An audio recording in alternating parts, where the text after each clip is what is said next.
శ్రీవారి బ్రహ్మోత్సవాల సందర్భంగా సీఎం చంద్రబాబు తిరుమలలో పర్యటిస్తూ ఉన్నారు.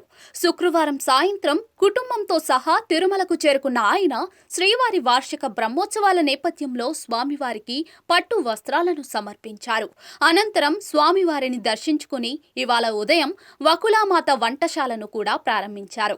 అనంతరం బ్రహ్మోత్సవాల ఏర్పాట్లపై సీఎం చంద్రబాబు టీటీడీ అధికారులతో సమీక్ష సమావేశం నిర్వహించారు.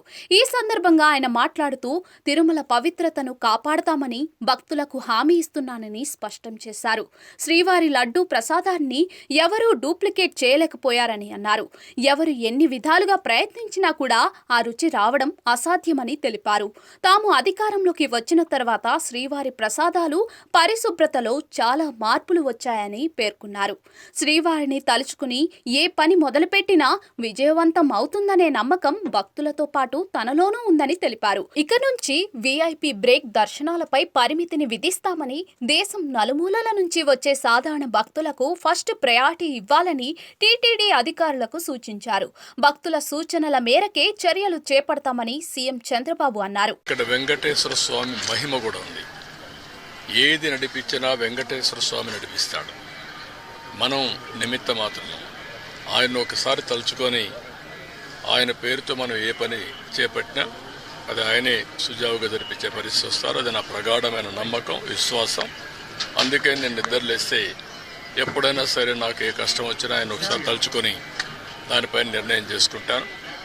ఆ నిర్ణయం ఎప్పుడు కూడా నేను తప్పు చేయకుండా ముందుకు పోయేదానికి ఉపయోగపడతా ఉంది.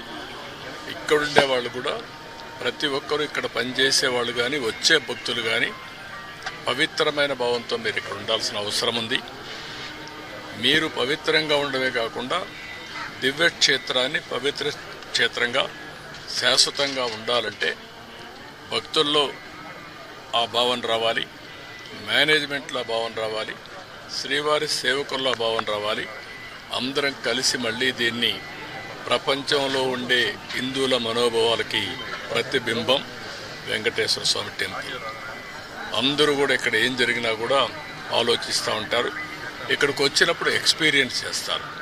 అలాంటి ఎక్స్పీరియన్స్ చేసే సమయంలో దీన్ని అందరం కూడా ఈ ఎకో సిస్టాన్ని ఎట్లా కాపాడడానికి పూర్తిగా సహకరించమని అందరికీ చెప్పాను. మార్నింగ్ కూడా కొన్ని ఆదేశాలు ఇచ్చాం. ఆదేశాలన్నీ పాటిస్తానని చెప్పి నేను ఆశిస్తున్నా. ఎప్పటికప్పుడు గవర్నమెంట్ ఓవరాల్ గైడెన్స్ ఇస్తాం. పాలక మండలి లేకపోతే ఎక్కువ మేనేజ్మెంట్ అన్నీ కూడా జాగ్రత్తగా చూసుకుంటాం.